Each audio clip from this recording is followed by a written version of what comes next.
Welcome to the Business Review, a daily program that delves into the latest economic stories in the financial market around the world.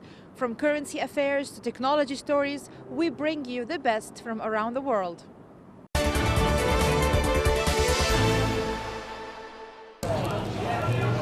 Halcombe, the candy of occasions and the holidays icon. In one of the factories in Rafah in the southern Gaza Strip, four brothers work daily from the early morning hours until evening as a beehive to prepare Halcombe sweets in preparation for distribution to shops and local markets.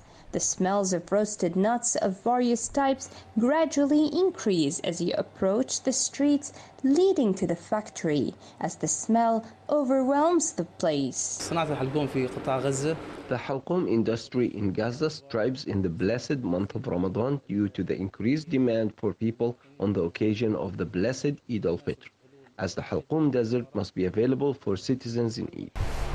Halcombe finds its different flavors, shapes and colors present strongly in Palestinian homes and their hospitality, especially in social occasions such as Eids, as it's a popular dessert due to its low prices, delicious taste and beautiful shapes. The brothers are doubling their work in the factory these days to meet the needs of the market before the arrival of Eid al-Fitr. The price of a kilogram of a local Halcombe sweets ranges from 6 to 18 shekels, depending on its type, and despite its low price compared to the imported Halcombe, which may reach a price of 40 kilograms per kilo, there is an intense competition facing local products when marketing imported sweets in the markets. The local Halcombe competes with the important one as it is made from the same ingredients but with cheaper prices than the imported one. The local Halcombe in the Gaza Strip is manufactured with very high quality and low prices, and they are very popular with citizens. The last week of the holy month of Ramadan witnesses an active movement for the Palestinians in preparation for the reception of Eid al-Fitr. The Strip's markets from the north to the south are witnessing remarkable demand for shops selling clothes, sweets and household necessities, which witness a commercial activity with the approaching of holidays and public events. The markets are full of chocolates of all kinds and Halcombe, of course, as well as ma'mouls, which are considered among the most important sweets that are served throughout the days of the blessed Eid. People at the end of Ramadan before Eid focus on purchasing Eid cakes, ma'moul, Halcombe, and other kinds of chocolates until they have the proper hospitality that is served to guests visiting on Eid. People are trying to express their happiness, but most people here come to buy the very important things because of our deteriorated economic conditions. And not only that, the markets are not devoid of salted fish of various kinds, as it's considered the main meal for the residents of the Gaza Strip.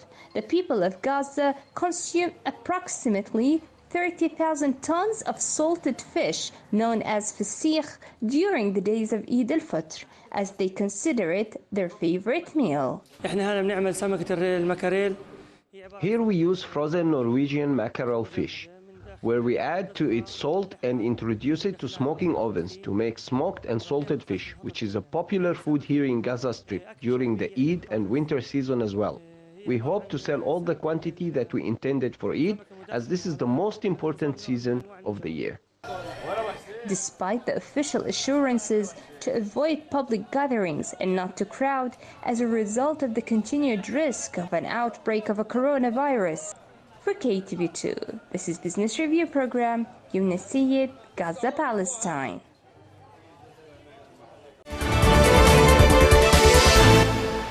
On Saturday, May 15th, international oil prices and futures were set to rally back as producing countries agreed to cut down on production, and as many countries started to ease down on their lockdown measures, allowing for economic activities to resume. The Organization of the Petroleum Exporting Countries and its allies, a group known as OPEC+, agreed to cut output by 9.7 million barrels per day for May and June, aiming to tackle a global supply on the back of the COVID-19 crisis. However, the international oil prices showed a trend of fluctuating downward instead of a sharp recovery.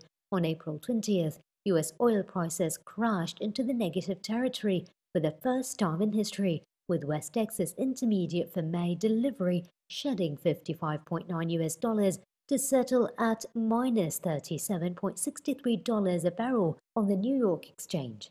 International oil prices rose slightly after the announcement of further production cuts before slipping back. Early on Thursday, Brent crude was up 2.8% at $30.01, and WTI crude was trending up 3.04% at $26.08. After the EAI reported on Wednesday a surprise crude oil inventory decline of 700,000 barrels for the week to May 8th.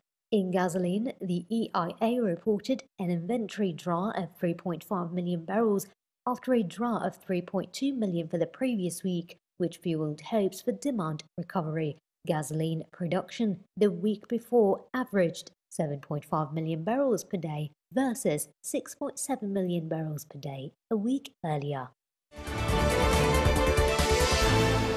New York Governor Andrew Cuomo said on Saturday, May the 16th, New York is considering reopening racetracks and a host of other activities, including baseball, in a limited capacity as the state begins loosening restrictions. While baseball and several other sports could reopen with spectators, Cuomo said broadcasts of the games would give New Yorkers more options. New York on Friday, May the 15th, joined New Jersey, Connecticut, and Delaware in reopening beaches, aiming to prevent people from crossing state borders for a respite from the lockdown. The move is part of New York's broader loosening of restrictions, which gave the green light Friday to 5 of 10 regions outside urban areas to start reopening their economies, starting with construction and manufacturing work. Cuomo on Saturday urged adherence to social distancing guidelines, arguing that voluntary actions were key to suppressing the virus. Look, what you want to do is increase economic activity as much as you can without spiking the infection rate, right? So if you have an economic activity that can take place but generates economic interest, also entertainment interest, right? A lot of people are sitting at home. Something's interesting on television to follow, that's great. Makes staying at home easier. And all our admonitions, stay home, stay home, stay home. The Chinese President Xi Jinping on May 12th visited the service center of the Shanxi Transition and Comprehensive Reform Demonstration Zone during his inspection tour in Tian, capital city of North China, Shanxi Province. That's China's first pilot zone for the transition and comprehensive reform of resource-based economy. The province integrated 8 main industrial and research and development parks together to set up the Shanxi Transition and Comprehensive Reform Demonstration Zone in February of 2017.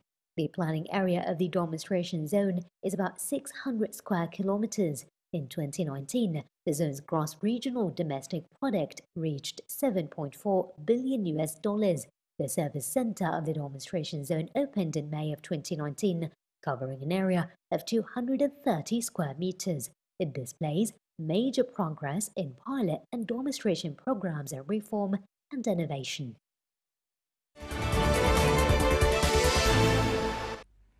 China's credit asset quality remained generally stable in the first quarter of this year, according to data released by the country's top banking regulator on Wednesday, May the 13th.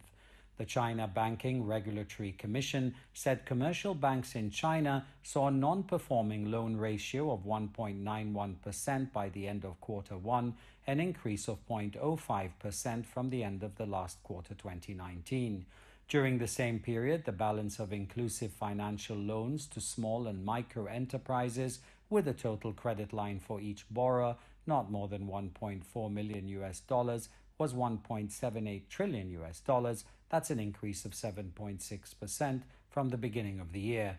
People's Bank of China said the M2, which is a broad measure of money supply that covers cash in circulation and all deposits, rose 11.1% on year in April the 1st. That's 1 percentage point than at the end of March, and 2.6 percentage points higher from a year ago, showing the effect of monetary policies. The banking industry increased credit availability and continued to strengthen financial services in Q1.